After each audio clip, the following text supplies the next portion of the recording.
Hi. So my name's Ken Church, and I'll be giving part A of the tutorial.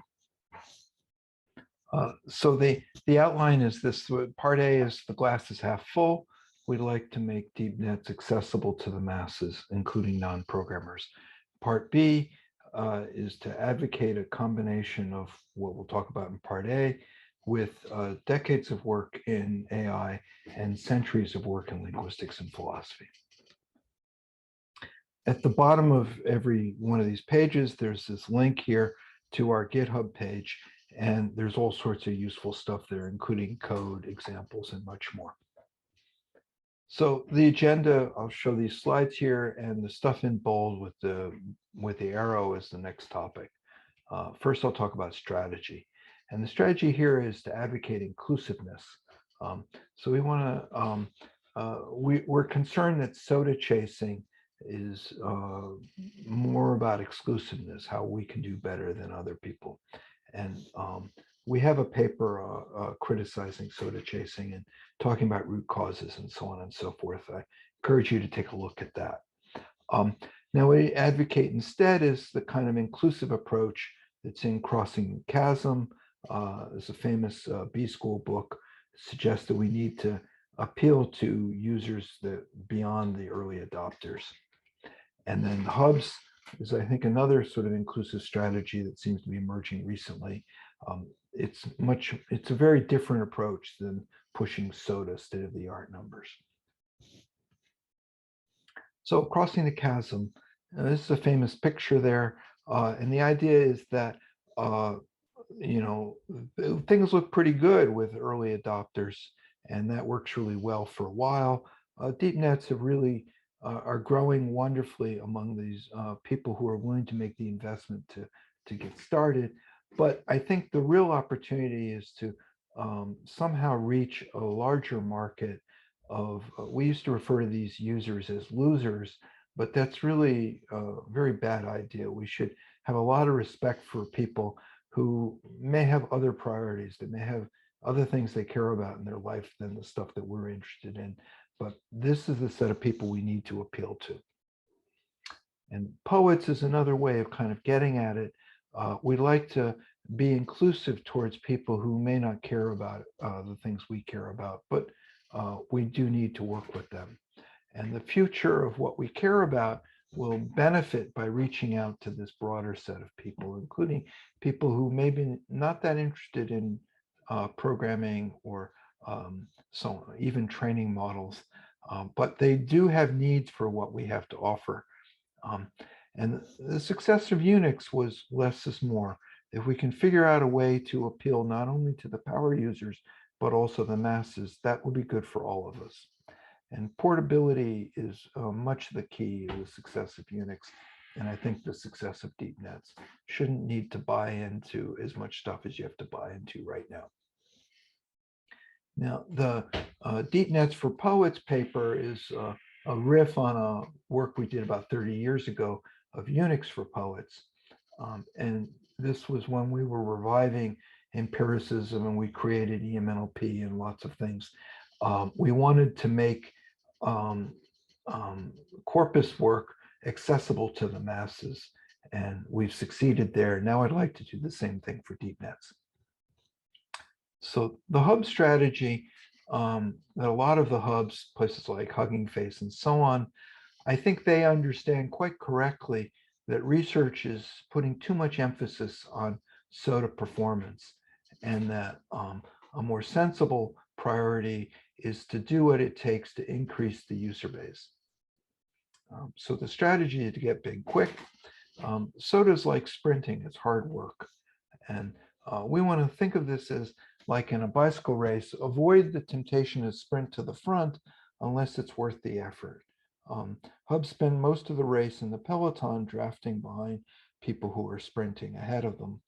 And you want to make it easy for third parties to post their best stuff on your hub. And lots of people will do that. The use of third parties means that there'll be a wide range in quality. The best stuff is really amazing, and some other stuff not so much. But one of the tricks here is to help other users find the good stuff that they should want to use. Now, terminology, um, that we want to emphasize terms like fit and predict instead of fine tuning and inference. We're really talking about the same thing, but I think there are good reasons for changing the terminology. And we'd like to de-emphasize where I think a lot of energy is going right now is on the pre-trained models. Um, the pre-trained models are all about what you can do unsupervised. Fine tuning is more about supervised stuff, maybe not a lot of supervision. So the base models will be what you can do with zero shot, and the supervised stuff is with few shot. Now, we'll get to later why we want to de-emphasize this stuff. So we're going to propose a little language which we call GFT. Little languages are from Unix. The Unix philosophy was very much less is more. Um, and they're basically two functions we want to concentrate on: fit and predict. The terminology, well, it comes from sklearn. Sklearn got it from a long tradition that predates that. The idea is you start with a pre-trained model, you add a little bit of data, and you get a post-trained model. And then predict is you take a new input X, you apply it to a model F, it could be either pre-trained or post-trained, and you get a prediction Y hat. Hopefully the prediction Y hat is close to the goal labels Y. Fit and predict are pretty much all you need. These are short programs, typically one line. There's not a lot of programming here. You shouldn't need to know any Python for this tutorial or to really do much of what the excitement in deep nets is all about. The examples on the hubs we think are unnecessarily long and complicated, and that limits the audience. So here's a fit program, and it takes a pre-trained model, say in this case a BERT model, and then it takes a data set, say the emotion data set from Hugging Face, and then it produces as output a post-trained model. And then you could use the post-trained model here, or you could use any of the other models to apply a prediction time. In this case, the prediction is X is the string I love you, and then the output of this model is the positive label Y hat, and it has a score which is pretty high confidence. Little languages come from Unix. Here's a website that I happened to find that talking about little languages, and there's a course on it. They're referring to this article from John Bentley. I don't know Chris, but I did know John. I met him at Bell Labs. He's really quite an interesting character. And this course, though, has clearly got a lot of attention. The picture on the left here are just the instructors for the course. It's really quite a large set of people. Um, and the idea here of little languages is nicely summarized in this little paragraph from John's original paper. It says, in the good old days, real programmers would swagger up to a key punch and type this incomprehensible goo. Today's young whippersnappers don't have to do all that. They can do what we would all think of in Unix. And more generally, these little languages make it possible, like awk and egrep and so on and so forth, make it possible to do all sorts of stuff in sort of one-liners. We want to say the same should be true about deep learning. In the good old days, real programmers would copy a few hundred lines of PyTorch from one of the examples on a hub and then modify it as necessary to change some trivial thing. And we want to say they shouldn't have to do that. It should be one line of code and almost doesn't look like coding. Now, we'll get to this cheat sheet. We'll show it many times, but it's amazing how much can be done with so little. And there's really just 4 or 5 functions here. There are 4 arguments that are mostly used. We support pretty much all of the arguments on the hub, so you can do all the hyperparameter tuning you want to, but we don't recommend that. And generally, you can get most things done pretty easily with a small subset of what's there. Now, GFT is modeled on GLM from R.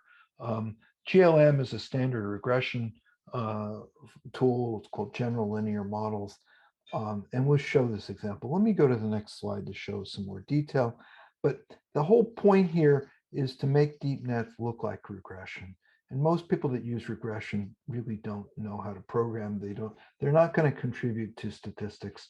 Most people that are going to use regression to do something in, say, social sciences or in some other field, they don't really care that much about statistics, how it works, and they don't want to have to program it or anything like that. They just want to use it. So here we'll take this example and dive into it a little more. The black points are this CARS data set, and the red line is the model G. And you can get the first 10 lines of the CARS database, a data set, by saying head of CARS. Here I'm just showing the first 6 lines. And it has 2 columns, a speed column and a distance column. And then if you say summary of it, you get some summary of those 2 columns. And you can say summary in R of almost anything, as we'll see. In this case, we're summarizing the CARS data set. So the first line here, the plot, puts the black points down there. The second line, G, fits the model. And then the fourth line, the lines thing, puts the red line on the plot. And it calls predict. And predict takes a model and some data and will give you the y-hats from the model. And so the red line is the predictions from the model. The black points are the raw data points. And then the summary of the model gives you all this stuff. And someone who knows how to read the summary would say that this model could be improved. It's not the best model, but it's a pretty good starting point. Now, fine tuning, I want to say, is pretty much the same thing, that you start with, in this case, you start with, say, a BERT model, you add some data, and then you're going to get a post-trained model. And the data we're going to add is, say, the emotion data set from Hugging Face and the result. So the BERT model doesn't know about emotion classes, but after we fine tune it, the post-trained model will know about emotion classes. And the program on the right does that fine tuning. And I want to say that it looks kind of like the model we use to predict speed. I mean, to predict how long it would take to stop a car if you're going certain speed. The same kind of model can be used for all sorts of things. So ResNet is an image classification task. It was trained on ImageNet, which is shown in the bottom right. And ImageNet has like 1,000 classes, or at least this ResNet does. And it maps any image to one of those 1,000 classes. Now, when we want to fine tune it on the flowers data set, the flowers data set has only 5 types of flowers. There's 6 pictures here because we have 2 tulips. But anyway, you get lots and lots of examples, pictures of different types of flowers. And then after we fine tune it, we can then map any kind of image to one of these 5 flowers. And now let's talk about the question answering. It's pretty much the same thing. We start with the BERT model and we give it the squad data. And the squad data has questions, it has context, and it has answers. The answers are substrings of the context. I've highlighted the substring in yellow. The actual context have no markup. They just have the just this stuff. When we fine tune BERT with these squad data set, then we can do well on the squad task, which is to map questions and context to answers. So the design goal, we certainly mentioned inclusiveness. We want to be accessible to the masses, including non-programmers. Portability is a large part of this, and we'll talk about that next. Ease of use, transparency, we think is more important than SOTA performance. We don't want to say that this is particularly bad on the SOTA performance. That's just not the immediate priority. I think you can add all the hyperparameter tuning you want to, if you want to. Tricks here, I think, is to hide the complexity, and we want to discourage the emphasis on magic and alchemy. No one would suggest that regression-like methods are intelligent. So portability, as I mentioned, is kind of important.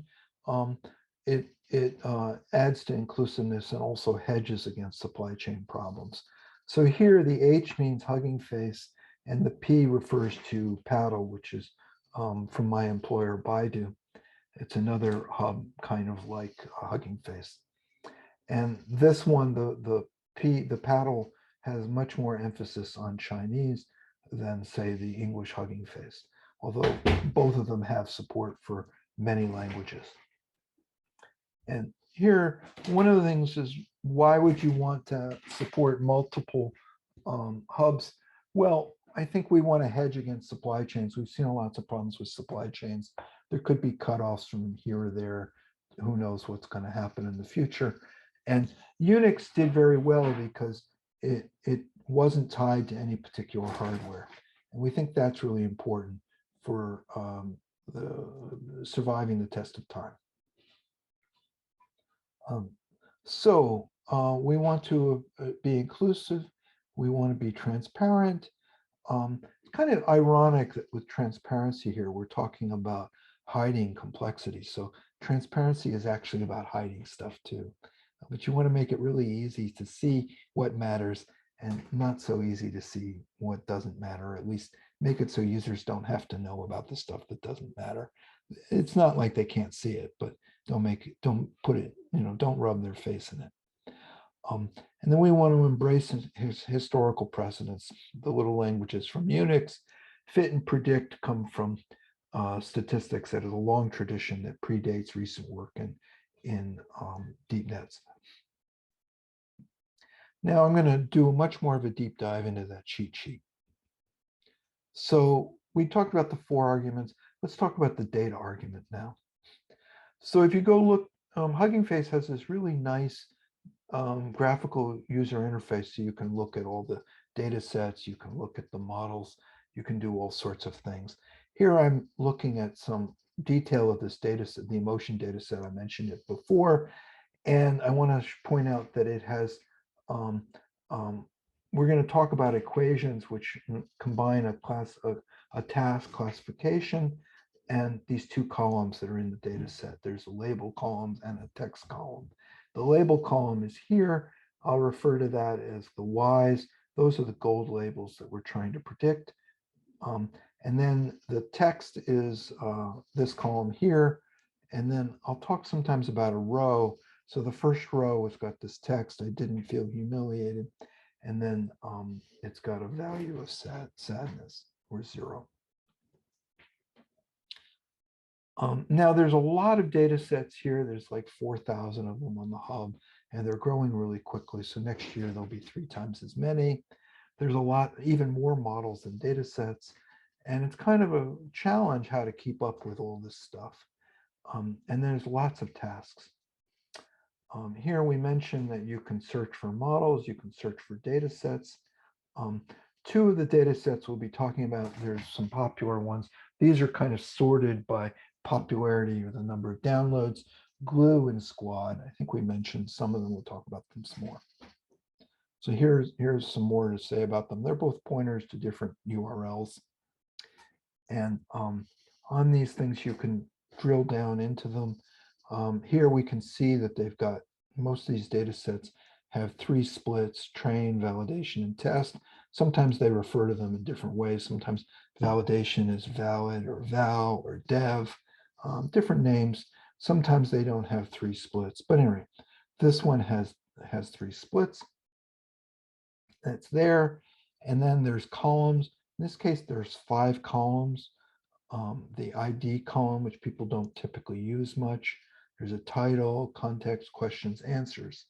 And so I'll refer to a column as the vertical slice through it there. And then they have rows, which I mentioned before.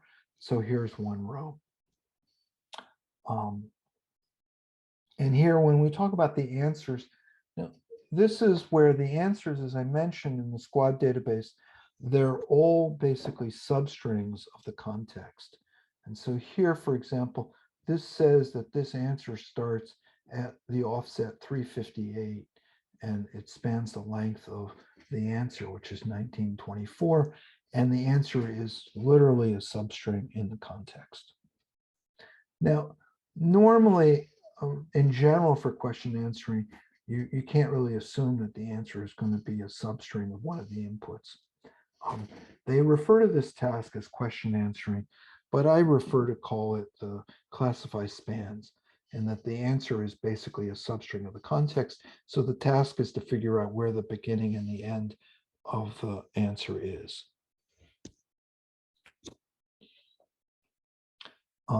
Here, I want to point out that there's this subset field. So glue has a bunch of different subsets in it. There are all these different pieces to glue. And this one here, I'm looking at the QQ piece, and there's lots of them. Each one of them looks kind of like the other data sets we said. There's got splits and got columns and rows and so on. There might be different columns and different rows for each of these different subsets. And here it's got those three splits as we saw before. And then we've got these labels, which I'll sometimes refer to as Y, if the Y is the gold label, the thing we're trying to predict. Now, there's different perspectives on data sets. So in machine learning, we tend to think of a data set as pretty much what I just described. It's got splits, it's got rows, it's got columns. We tend to treat the rows as if they're IID. That's sort of idealistic, but maybe unrealistic. In realistic problems, it might be more complicated than that. There are a lot more papers on models than there are in data sets. You don't see a lot of discussion in the literature about whether a data set is realistic of a real problem or not. Why do we care about this data set? And who would care and why? What's the hypothesis the data set is testing? What population is it sampling from? These are things lexicographers would care about. And is it possible to game the data set? Can you do well on the data set without solving a real problem? And often many of these data sets are leaking in some way. Anyway, you don't see a lot of discussion of that. In psychology, generally, these problems, the data set would be presupposing some kind of hypothesis, and they care a lot about validity and reliability. And there's all kinds of special cases of validity and reliability. I won't get into all of this, but I do want to say that this view of data sets, which we're going to take the machine learning view, is a pretty limiting view. And it might be worth thinking a little bit more about why do we care about these data sets. I think people mostly just want to solve a problem if there's been a lot of work on it. And maybe they should be thinking about why are we doing what we're doing. In psychology, they kind of, talk about there's a presupposition here that we're intending to do something. And we don't tend to see that in machine learning so much. All right, now let me talk about models. So again, Hugging Face has a nice interface for looking at models. And here, I want to say that a model I'll sometimes refer to F. It could be a pre-trained model, it could be a post-trained model. All of those are fine. And sometimes if you see the term base in the name of the model, that probably means it's intended to be a pre-trained model. And if you see things like this, the fine tuning in there, or if you see a language pair, that probably indicates that it's a post-trained model. It's intended to be a little closer to a use case, like machine translation or something else. And there's the task here is that this model is intended for translation. And this model's got another task, token classification. We'll get to what that's for, but it's a different task. And then fill mask is yet another task. So let's talk about equations now. And the equations, here's some examples of equations. They start with a task, colon, and then some kind of a formula that's expressed in terms of the columns in a data set. And in here, I'm looking at a bunch of subsets of glue. And I want to say that you can do, each one of these can be solved pretty much. You can do the fine tuning or the fit in one line of GFT code, pretty much using this data set and the data set column and the equation column. That's most of it. Now, most of these use the classification task, but one of them has a regression task, and that's slightly different. Now, one of the things that's different across these is there's an implicit loss function. In the case of classification, we're normally thinking of a loss in terms of cross entropy. In regression, we have a different loss, mean square error. Again, users probably don't need to know about this, but and they can override it if they want to. Now, in addition to the loss, there's also a metric, and the metric is used when we want to actually score how well we're doing on a test set. And one kind of concern is that the metrics are often not the same as the loss, and that can cause some confusion. And again, you can override all of these. There's optional arguments that I won't talk about, but if you specify the metric, say you can use the COLA metric in glue, then that will give you Matthews correlation. If you know about glue and you know that each of the different subsets have different metrics, and those are details that probably most users probably don't want to know about. Now, there are many more tasks. I mentioned token classification, and I mentioned classify spans before, sort of question answering. CTC is used for speech recognition. We'll get to that later. Now, one of these, normally in regression, the thing to the left of the tilde is a single float, but you can put in here a vector in Rn. In this case, I've got a vector in R3. And if you know about the VAD problem, there's 3 different dimensions: the valence, arousal, and dominance. And we can set up a regression which approaches all of that. Here I'm showing us some examples from a VAD lexicon, the NRC VAD lexicon. You can see the URL to it. It's a nice resource. It gives the VA and D values for 20,000 lemmas. And here I'm showing distances, Euclidean distances from the word open. And you can see the ones above the double line, which are kind of synonyms of open, have relatively small distances. And the antonyms below the line have somewhat larger distances. And then the plot on the right is showing that the correlations of these distances have positive correlations with a bunch of antonyms, and they have negative correlations with some similarities. The correlations are not huge. Correlation, big correlation might be closer to 1 or -1, but they're directionally what you would expect.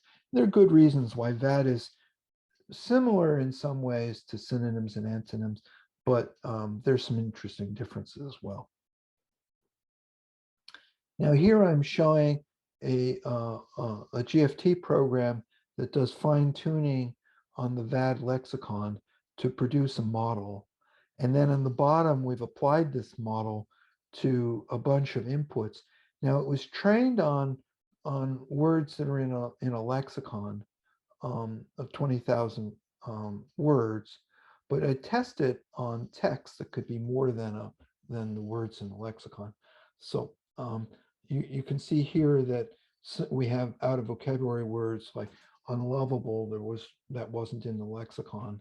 And we have MUIs, multiple word entries, like ugly duckling, which are also not in the lexicon. We also are showing here some sentences or phrases like negation. You can apply this model to all sorts of X's. They don't have to be just single words. Now, many of them are not available in the lexicon, so we don't have any gold labels for them, but we still get predicted values for all these things. And I'm sorting them by the valence predictions so that they kind of range from, at the top, they're close to love, and at the bottom, they're closer to hate. And there seems to be some, it doesn't seem, intuitively, it seems kind of reasonable. So you can embed sort of arbitrary text into a lexicon in that way. And then it kind of makes the text interpretable, if assuming that the VAD lexicon is interpretable. Now let me talk about tasks here, and there's a whole bunch of them. So we talked about classification, and we'll use classify or text classification as synonyms. In this case, the goal labels would be integers or perhaps strings. Their classification task. I'm trying to classify them into categorical variables. And then regression is where the goal value is a real or perhaps a point in a vector space. And so these things, this now is a slightly different problem, but it's kind of similar. We mentioned classify spans, which could be thought of as question answering. That's a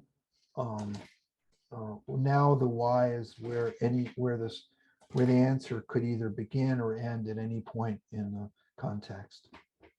And token classification is where instead of having one y for each row, we have one y for each token, but it's basically the same problem. And then in, say, speech recognition, we have a different set of y's. And so what I want to say is that in all these cases, we have basically the same kind of problem. It's kind of a regression or classification problem. And these can all be solved with pretty much the same machinery. And so this, I now want to say that we've kind of done one loop through the cheat sheet. We'll continue through this as we go. Now I'm going to give a bunch of simple examples of these things. So let's first start with summary. And the simplest case is where you give summary either a data set or a model, or you can give it some other things, and it will tell you what's there. So in the last case, I want to summarize both the data set and the model. Now this model happens to have emotion classes, and the summary will tell you that. Now we can also use summary as a kind of search engine.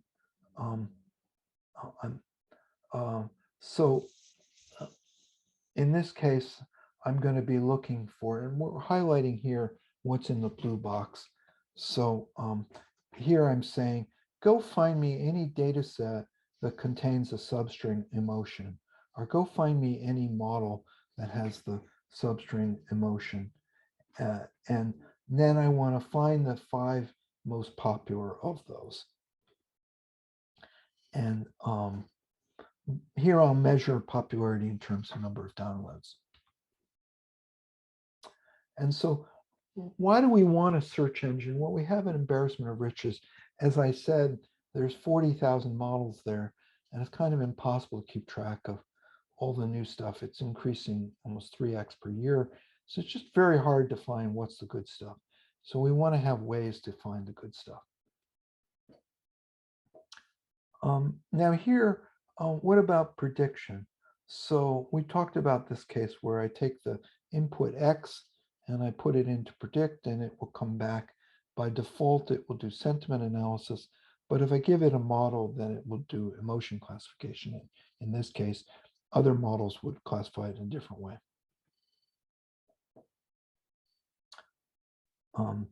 And now here, what I want to do is talk about token classification. So in this case, if you say, I love New York, it will tell you that New York is a place.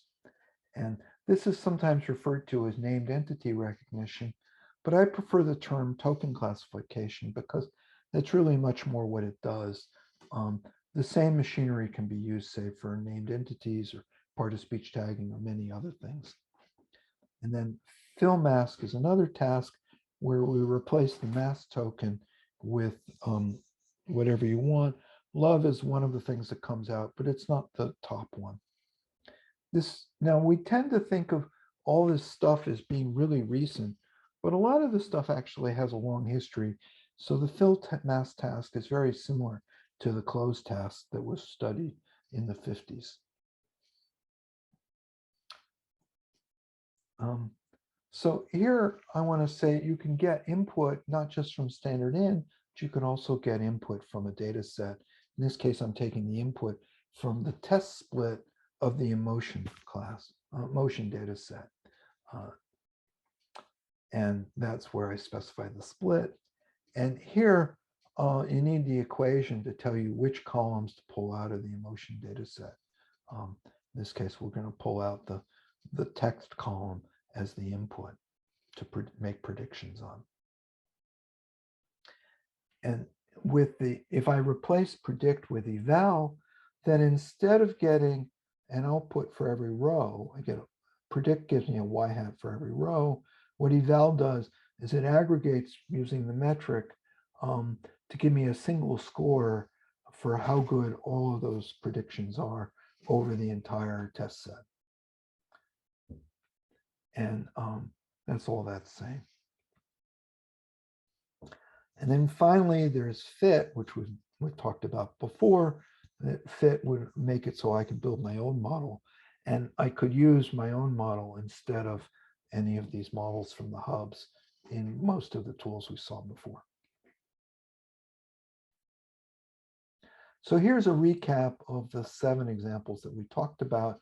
If you want, you can stop the video here and study this, or you can always look at the slides, which will all be available on the GitHub, and the GitHub is the link at the bottom.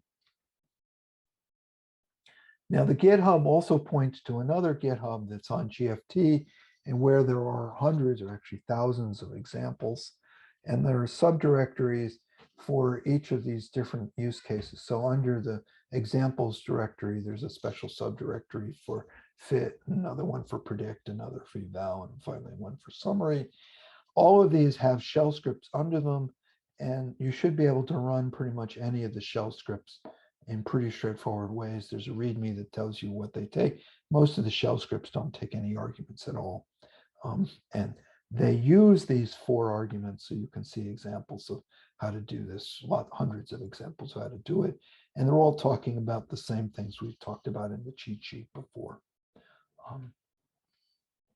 And now, in addition to the input, so here's one of the inputs that says how to do a summary of this Roberta-based model from Hugging Face. And then the output, it goes on for quite a while, but it will tell you what the labels are. In this case, there's 2 labels, label _0, label _1. You can see that it has a lot of downloads and quite a few likes, and that it's used by default for the fill mask task.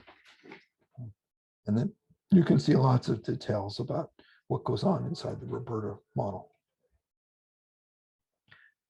Now, I use this internally for regression testing of GFT. That is, I can run all these hundreds of examples, and then if they get an error, I catch the error, it would show up in the output and be easy to grep for. In this case, there weren't any errors, so this passed the regression test.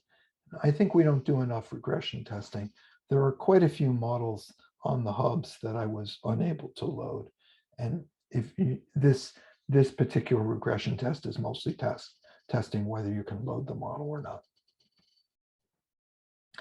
There are lots of naming conventions to these examples. First off, there's the function, it's part of the directory structure. There are models, some of them are for Hugging Face, some for Paddle. There's our models and their models. Our models are things we tuned. Their models are things that were fine-tuned by somebody else. And then there's data sets. There's data from our from this hub or from that hub. And then there's lots of different benchmarks and tasks, and some amount of hyperparameter tuning as well in these examples. So here's a kind of typical example. This is looking at the COLA case, and I'm looking at a whole bunch of models that were fine-tuned by somebody else. And I'm running these on the validation split because I don't know what the gold labels are for the test split, because the glue people hide that. You're not supposed to know that when you submit to their leaderboard. So you can really test validation error here, or validation. The metric I'm going to use is the Matthews correlation here on these cases. And you can see here that Many of the models give you, quite reasonable scores, and they do this in just a couple seconds. That is, this is not hard. Um, and then the one at the bottom actually gives you a large negative correlation.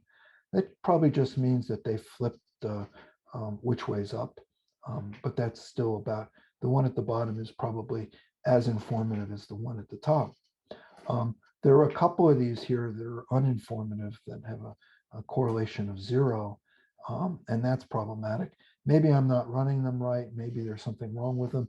Who knows? But what I want to say is that there's a lot of good stuff on these hubs. There's also some stuff that's not so good. And some of these models actually threw errors, and I was not able to get values for. That happens as well. I want to say most of these models were fairly popular. They're probably not the best that people know how to do, but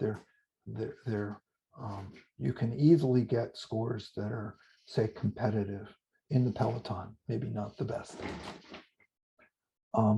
Now, one of my colleagues, Yuchen Bian, took a Roberta large model and did a lot of hyperparameter tuning, and his best validation error on this other task, this is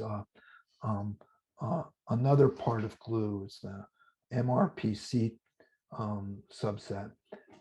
He got a validation accuracy that's better than I was able to see with the models that I looked at. I want to point out here that the one that has the most number of downloads is not necessarily the best of these, but these are all very good. I looked at a lot of models, and this is really the top of what I saw there. And then the GFT fit without any fancy fine tuning gives me answers that are sort of in the peloton, maybe not the very top of the peloton, but many of the models I looked at were much worse than this. So you can easily get, with one line of fit code or GFT code, you can get something that's in the peloton. You could do better with a lot of hyperparameter tuning and using a bigger model. I don't think they're quite soda. That is, but we shouldn't compare. So the leaderboard and papers with code are reporting probably their performance on the held out test set. And what I'm measuring here is the performance on the validation accuracy versus test accuracy. Those are really maybe not comparable. But I actually believe that the things on the hub are good, but probably not good enough to top the leaderboard. I'm also concerned that the leaderboard is not the same as papers with code. We can talk about that. Now, more tasks. So we mentioned, I love New York, and I mentioned the film mask. Here is text generation.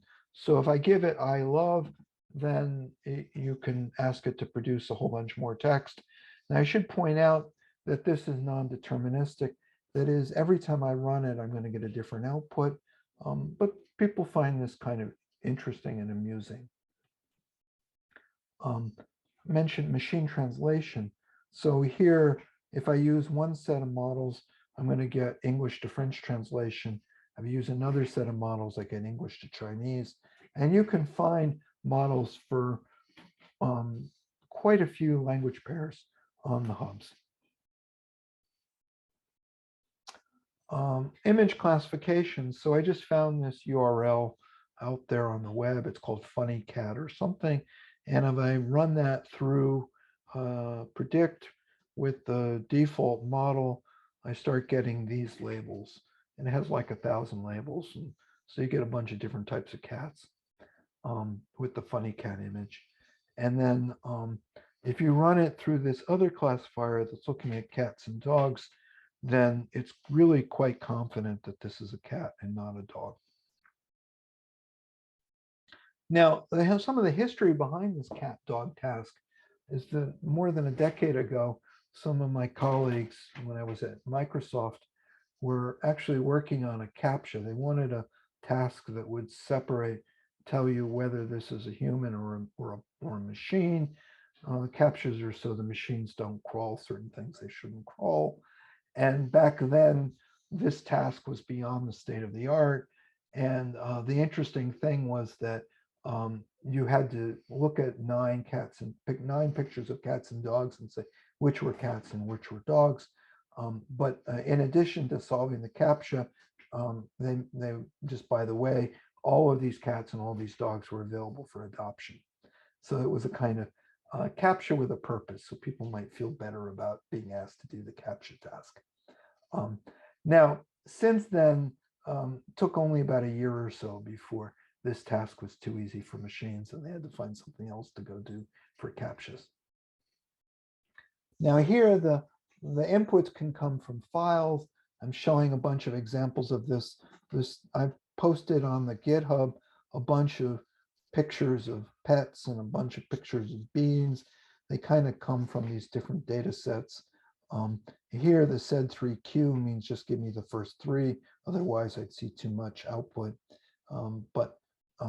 And the 2 greater than dev, no, that just says don't show me all the stuff that goes to standard error. This stuff is kind of verbose. But anyway, here, if you do want the code that's here, then you can see that some of these pictures are cats and some are dogs and so on. And the beans task is to decide whether these are healthy beans or whether they have various issues like some kind of bean rust. For speech recognition, same thing.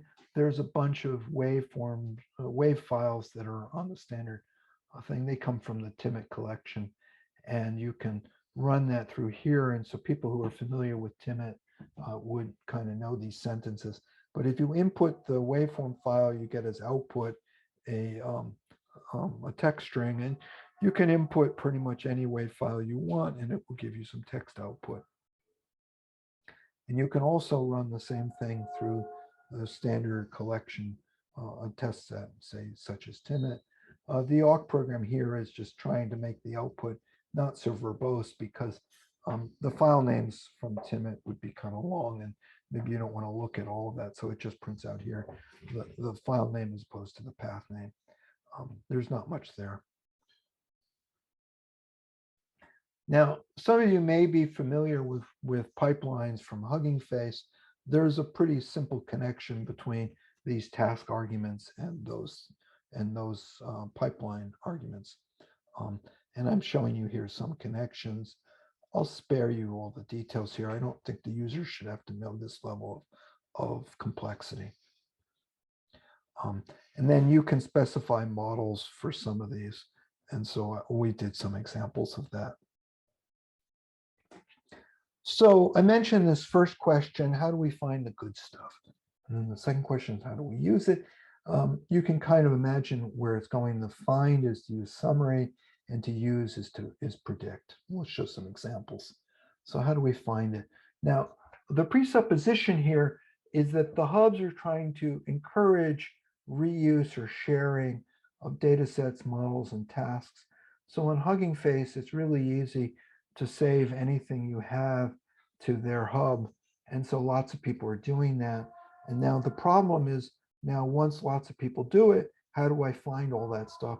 As I say, they offer a GUI, but sometimes you might want a programmable interface. And so we offer that as well. And it's using an API that they provide. It really makes it quite easy. But our interface should work across both hubs and not just one hub. It should be pretty easy to go from 2 hubs to many more. I expect there'll be more hubs soon. So here's one of these popular data sets. It's called Common Voice. And one of the things they offer down here is that if you find a popular data set, then you can find models that are used with that data set. And so we want to make that, I think that's a nice way of thinking about it. Find a data set and then find models that are used for that. And then that might help you find things that are appropriate for something which Common Voice is appropriate for. If you know something about the data set, then you can find models that are doing pretty well on that. And we can score the good stuff in lots of different ways. You might think of lots of these kinds of metrics or some others. And so we think of this as a kind of search engine. And then you can imagine it being kind of like what's known as the left rail or the right rail in the search business. The algo search business is where the editorial staff of the market maker, say Google, is trying to help users find what they think is good stuff. And the ad search is where the advertisers try to help you find good stuff. And both of these can be good ways to find stuff. I think one of the reasons that some models have a lot more downloads than others is not, it might just be that the defaults really matter. And so what kind of defaults are set up, that's kind of, people might start paying for default positions or something. So you can imagine this evolving into an ecosystem where the hubs are almost like market makers. They help suppliers and consumers of good stuff find each other. And here we can find lots of good stuff. These are data sets that contain wiki somewhere. And the last link is that there are connections from this good stuff to papers with code. So you can find the paper. If I've got the data set, I can find the paper, I can find the models, I can find all sorts of stuff from it. And here's something else, but in this case, I was searching on the null string. So this gives you that glue and squad are really top of the, pretty high ranked on these charts. And now here I can find models that are associated with some particular task, or models that are associated with a data set. And I want to point out here that there are more models for the task than there are for the data set. The data set is a kind of special, a more restricted query than the task. So there are lots of speech recognition things that are trained on other data sets. Common Voice is a big piece of the pie, but it's not all of it by any means. And then you can see here that the top model on this list has like 1 million downloads, where here I only have 55,000 downloads. And that's because this is a more restricted query. But anyway, that's what we have here. This is just showing a different example where I'm starting with the emotion data set instead of the Common Voice one, and you find a different set of models for a different data set. And here, if I wanted to find machine translation, you start to find kind of popular language pairs. So what counts as good stuff? We've got, and academics might count things like citations. Social media would have other metrics. We talked about SOTA, state of the art. Search engine optimization's another perspective on this. You can think of there being a kind of adversarial game between search engines like Google and the SEOs, where one guy is trying to optimize this and the other guy's trying to find the flaws in that, and they oscillate back and forth and somehow come to a better equilibrium by keeping each other honest. Now we've talked about how downloads might get you to one place and accuracy would get you to another place. All these different metrics sort of push in different directions. And maybe SOTA is not quite the same as, say, downloads. And here we see that the model with the most number of downloads may not be the best in terms of accuracy. We're going to talk about compression in a little while. Compression is where you might want to save space and perhaps sacrifice a little bit of accuracy in order to do that. These distilled models are compressed models. And ease of use is another concern. So we've been advocating with GFT ease of use, and that may cause some loss in accuracy. We're trying to argue that it shouldn't be much, but if you aren't careful with hyperparameter tuning, you probably won't do as well as if you're more careful. And my colleague Yu Chen he used a very large model, which improves accuracy. And he also used lots of hyperparameter tuning, and that improves accuracy. Now, we've mentioned the soda chasing paper. We think that you want to care about accuracy in order to get in the peloton, but maybe you don't really want to sprint to the front of the peloton, except when it's really worth the effort. Papers with code, we've had a couple mentions of that. This is kind of self-report, and that may not agree with what you see with the leaderboard. We are seeing some differences here. The stuff on the leaderboard is supposed to have pointers so that you can easily replicate what's there, but people generally don't want to reveal the secrets of what it took to get the very top of the list. So that's pretty much what we want to say about how to find the good stuff. Now, I mentioned we're in lots of pipelines. We mentioned all these tasks. How do we find the best tasks? And here, I did this analysis back when there were only 30,000 models. Now there are 40,000 models. And here you can see that there are lots of, well, somebody asked, how could you have a none task?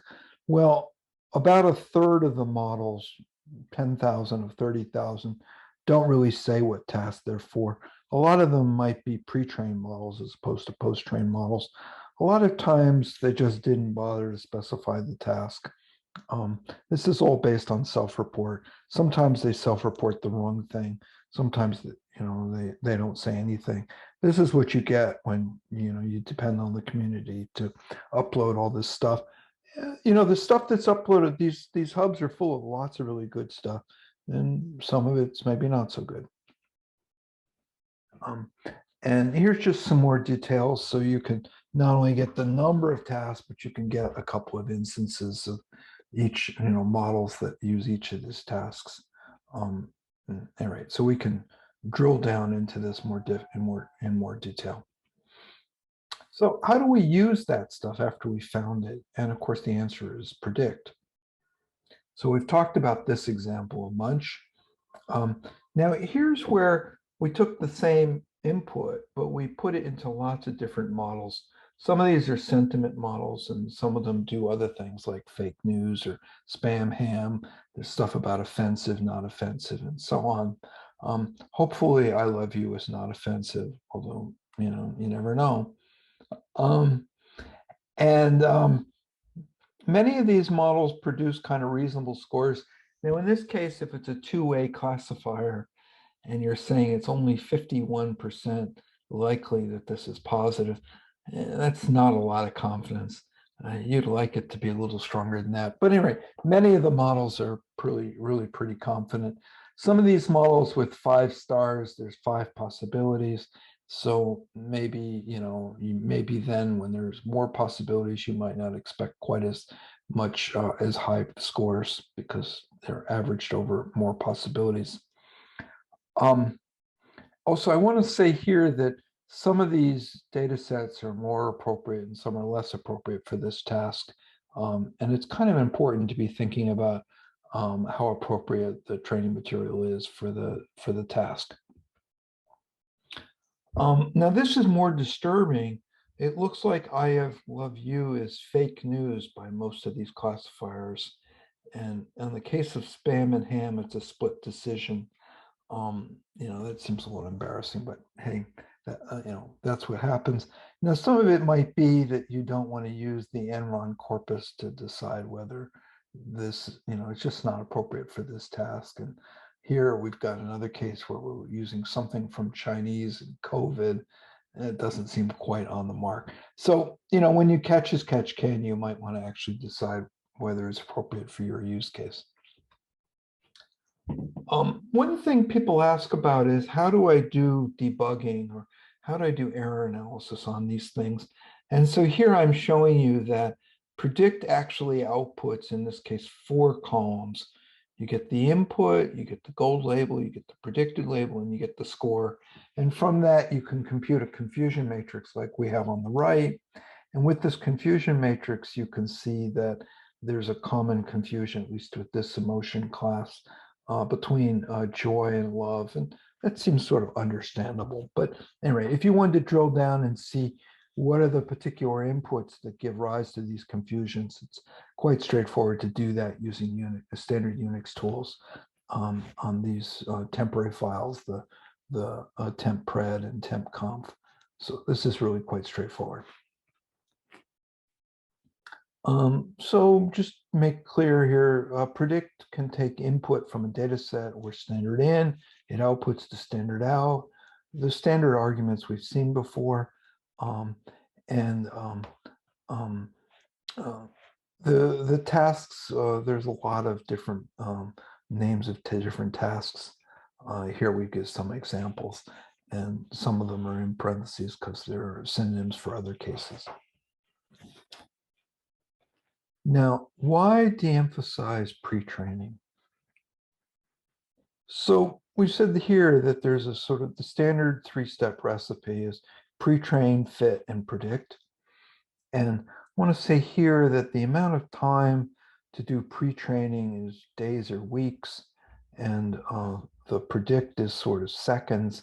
So in terms of cost, pre-training is really very expensive. Now, in terms of profit, inference is where all the users are. That's what they care about. The pre-training is a one-time upfront cost, whereas the prediction or inference is a recurring benefit.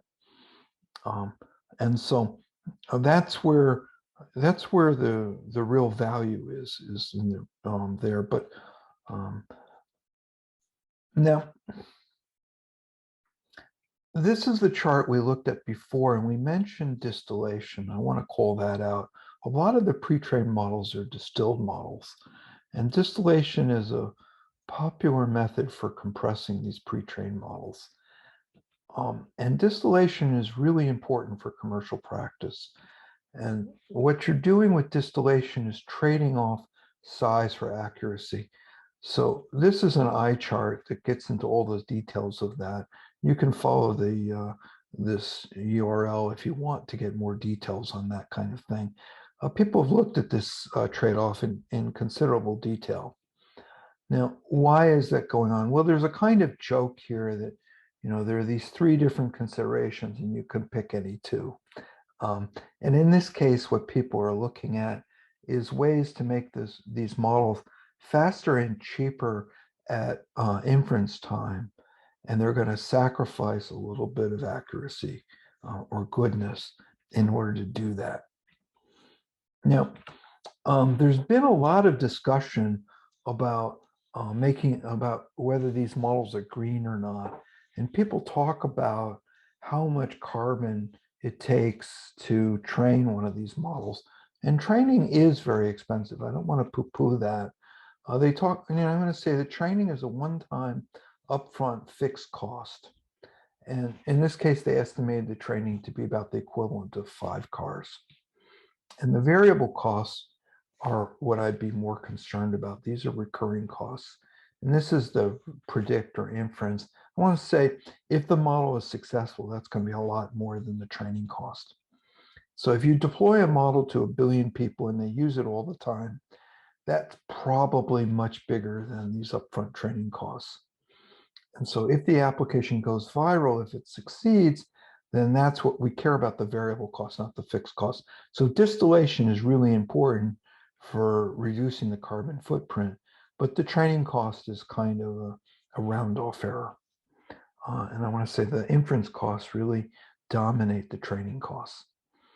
And so the bottleneck for global warming, first off, is not in the upfront cost. It's not in the training.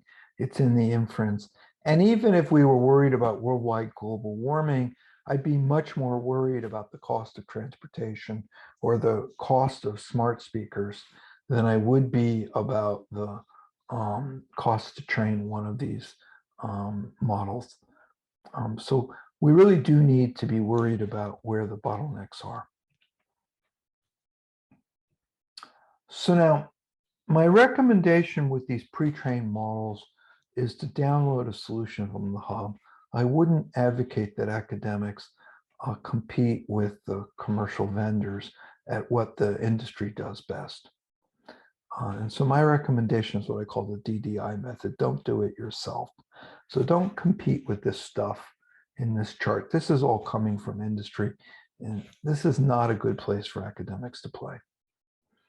And some of these data sets are really getting pretty large, and they're getting larger all the time. So here's a chart looking at time on the x-axis and the size of the models on the y-axis. And this was put together by some systems people.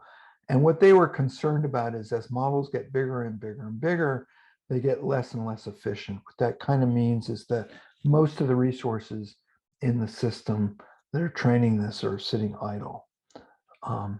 And I want to point out here that the bigger models, the edge of the envelope here is all going on in industry. This is just too expensive for academics to play. And here's some examples of what's going on.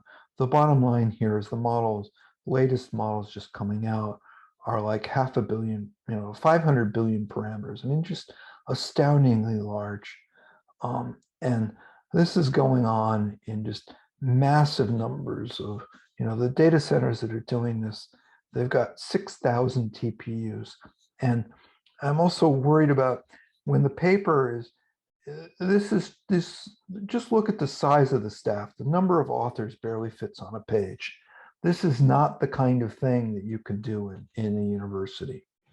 And this here is from that paper. And what I want to point out here is that there are so many TPUs involved in this, they couldn't even put all the TPUs in one data center.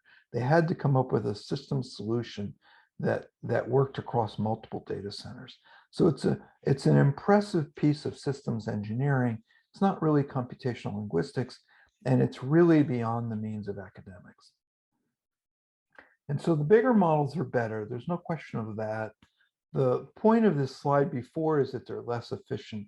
Now, what's really kind of interesting is that this latest Google paper is suggesting they found a solution so that they're actually getting better efficiency as they build larger models. And maybe they've actually figured a way around this earlier plot that seemed to suggest the bigger models were less efficient. Anyway, this is the kind of work that I think is just too expensive to do in a university. Now, what they're discovering is that more parameters get you better scores, and also, of course, more supervision gets you better scores. Now, they're really interested in the zero shot or one shot rather than the few shot, but the more shots you get, the better the scores are. The bigger the models are, the better the scores are. Now, strengths and opportunities. So industry's got a bunch of strengths. They can afford large investments. They can afford to build, to do projects that involve massive staff. They can afford projects that involve non-trivial logistics. How do you get all these people and all these moving parts to all work together at the same time? Weaknesses are that when the investments are this big, they tend to be risk adverse. If the investments are too large, then the project becomes too big to fail, and they have to be risk adverse. In universities, you can afford smaller projects, which give you the opportunity to be more creative. You can afford to fail. And I want to say you should treat this like martial arts. Use their strengths to your advantage. So the fact that they can't fail means that there's an opportunity to be more clever. Another thing that I think universities can do is they can leverage community. They can share. So in aggregate, the number of students is truly impressive and might actually be able to more than make up for the size of the staff. So that while there aren't that, the staff might not fit on a page for a paper, the number of students who could collaborate together on a GitHub or an archive might be bigger than what university could put together. So there are ways to compete, but a frontal assault on what industry does best is unlikely to work. And here, in order to make the community work, you really need to emphasize standards. We need to come up with a way in which lots and lots of people working kind of independently in different universities can kind of collaborate to build something that's bigger than what industry could do in just one place. And in order to do this, we need some kind of standards. I think PyTorch is one step in that direction. Hoping GFT would be another step in that direction that would enable lots and lots of people to collaborate in interesting ways, even if they're not working together every day. Now, one thing along this is we look at the standards that are out there, look at PyTorch, look at JAX, look at TensorFlow. It looks like if you look at the hubs that there are more models based on PyTorch than there are on these other standards. And I think what that says is that the things that Hugging Face really emphasizes, which I think are things like ease of use, that's going to matter more than the kinds of things that JAX and TensorFlow are really looking at, which is how much usage you get out of the hardware. And I want to say that the limitation in the system is not hardware, but it's people. We need to optimize, we need to make our frameworks easy for lots and lots of people to participate, and that will win out in the end of the day over things that get the last little epsilon out of the hardware. So why am I emphasizing fit and predict over the pre-trained models? And I want to say industry has what management speak is unfair advantages over academia when it involves large investments, risk adverse, and things that involve huge staff, lots of logistics, but maybe not so much creativity. And that's just not a good place for academics to play. And so I really want to take issue with this workshop, where the workshop was trying to get people to compete head to head with industry at what industry does best. I just see that as, I think that's just not an appropriate use of academic resources. That there are other places where academia can play, more in trying to come up with ways to make these pre-trained models work for lots and lots of downstream use cases that are in, say the law, medicine, all kinds of applications where this stuff could really make an important contribution. And the academics ought to know more about the use cases, and probably they're not going to win when it comes to just how to figure out how to use thousands of GPUs or TPUs across multiple data centers. That's where industry is going to win. Now, this whole debate feels kind of similar to a debate with VLSI that I had to deal with back when I was a graduate student. And John Allen here was my thesis advisor, and he was very much involved in VLSI at MIT in the 70s and 80s. I think of pre-trained models like Intel CPU chips. The universities can afford to program CPUs, and they can afford to program pre-trained models, but they don't want to get into VLSI fabrication, and they don't want to get into pre-training. John Allen, my thesis advisor, invested a lot of money, at least by MIT standards, in VLSI fabrication. But I think that was kind of a mistake, because VLSI fabrication is the kind of thing that industry does best. They can afford to work on projects with industrial challenges and rewards. You need large capital. There's a lot of return on investment. Scale and logistics really matter. This stuff turns over very quickly. So $1 billion investment here gets obsoleted in a year or two. And that's a kind of place where industry can play, but it's really tough for universities. And universities have other priorities. And I think the universities should focus on what they do best, creativity and so on. Stay away from big investments. So let's get into the conclusions here. So the advantages of higher level little languages: ease of use, big one; high complexity. One line of GFT is, I think, much better than many hundreds of lines of Python. There's more transparency if you can reduce it to one line, fewer bugs, and it's easier to share. It encourages the community. We want more sharing of models, data sets. We want more replication. Avoid the special cases. So a lot of the examples on hubs only work for one model, one data set. And users shouldn't have to know what's going on in all those details. They shouldn't have to get into those details to change trivial things like a model or a data set.